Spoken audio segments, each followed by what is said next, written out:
আল্লাহ, এটা আমি কি বিপদে পড়লাম, আপনি আমাকে বাঁচান। আমি একটা কাজ করি, আমুদ দেওয়া স্বর্ণের চেনটা টুপির ভিতর লুকিয়ে রাখি। এই তুই এই রাস্তা দিয়ে কই যাস? শহরে আমার বাবার সাথে দেখা করতে যাচ্ছি। এই ছেলে সত্যি করে বল, কই যাইতেছস? আমি সত্যি করে বলতেছি, শহরে আমার বাবার সাথে দেখা করতে যাচ্ছি। শহরে আমার বাবা চাকরি করে।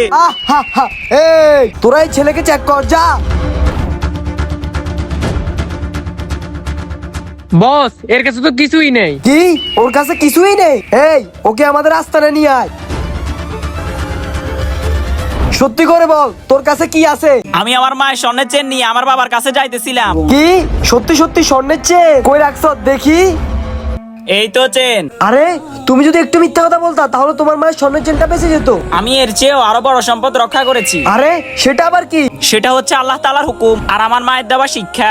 এই ছেলে তো আমি কোথাও দেখিনি, এত সাহস এত সততা কোথা থেকে পেলো? কি রে, তোর এত বড় সাহস? বস, আপনি যদি একবার হুকুম করেন তাহলে একে এখনই জীবিত কবর দিয়ে দেবো। এই থাম তোরা।